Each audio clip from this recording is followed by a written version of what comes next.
Welcome back to News at Noon on ABC 36 News Now.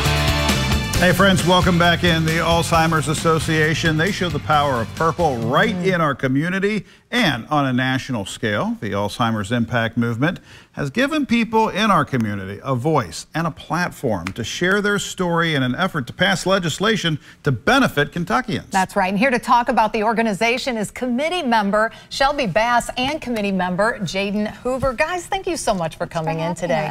And yeah, Walk Weekend, it's finally here. Right on top of us this weekend. Yeah. We're excited. And it takes so much work. So, I mean, there's so many different groups and individuals that are out there putting this together. Let's talk about the event itself and what people can expect and why you decided it was important to be involved in this. Absolutely. So at the event itself, you can expect so much. There's going to be a ceremony. There's going to be several different vendors and tables there for you to have. One, you can learn more about Alzheimer's, and you can also partner with anybody in the community.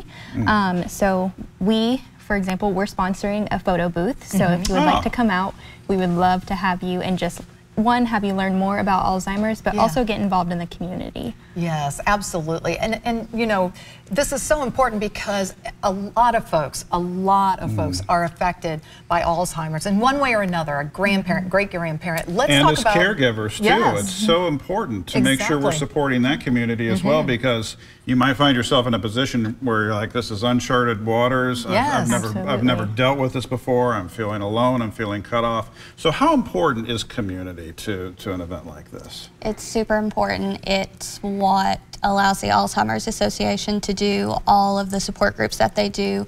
They have early stages support groups, caregiver support groups, and all sorts of different other resources that we as senior living facilities can help host those events for. That way it reaches not only our families within our campuses, but those who are in home dealing with it, whether it's a new diagnosis or something that they've been doing and working with for years. Yes. So important. Yeah, it really is. And all of us sitting here on the couch have been affected by Alzheimer's in our families. And it's a very emotional connection as well. And having those connections with the community is vital to help you get through it and to learn and all of that. So let's talk about the event itself and kind of when people come, can they show up as an individual?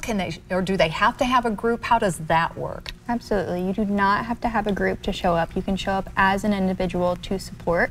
There are several different factors there. So we are supportive for those who have lost somebody who is actively going through it, or somebody who just needs support, or somebody who just wants to support the foundation in general.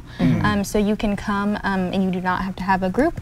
Come as yourself and just enjoy it. Yeah, and it's going to be a fun event too. I mean, it's it's not going to be sad, mopey. It's going to be fun, uplifting for the community as well. You both are committee members, so there's individual reasons, personal reasons why you both want to, but then there's also organizations you're part of that partner well with this. Can you talk a little bit about motivation for doing as much as you're both doing individually?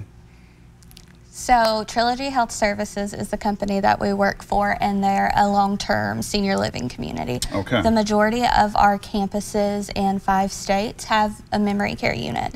So Trilogy as a organization is very compassionate and understanding about the care that folks with dementia need, and hopefully with the Alzheimer's Association we'll get to a point in the future to where we may not need a memory care unit. Wouldn't that be nice?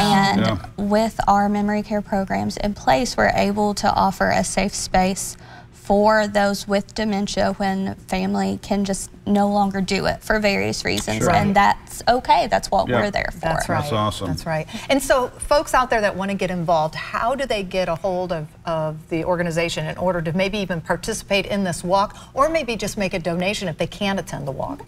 Absolutely. There are several different avenues. I know that there are social media pages involved. Of course, you can always come to the walk. There's Google. It's pretty simple, just Googling the Lexington Walk to End Alzheimer's. And there are specific donation pages. You can donate to a team, or you can just donate to the foundation itself. I know that our goal is $300,000, and we are so close to being there. Goodness. Well, you know what? y'all, we've got great weather this weekend. Beautiful. We've got a great venue with the Kentucky Horse Park, and we've got an awesome cause that we can all get behind. That's so right. we want to see y'all out there. Yeah, we're going to be there. For the walk. This is Sunday afternoon, Kentucky Horse Park. And we want to thank you both and your organization for what you're doing. It's a great partnership It really is. You've all worked out here, and to all of our benefit long term. That's right. Thank you so much for Appreciate coming you in both. today. And we'll see you Sunday. Yeah, See you we'll Sunday. Thank you. We're looking forward to it. Back after this. Stay with us.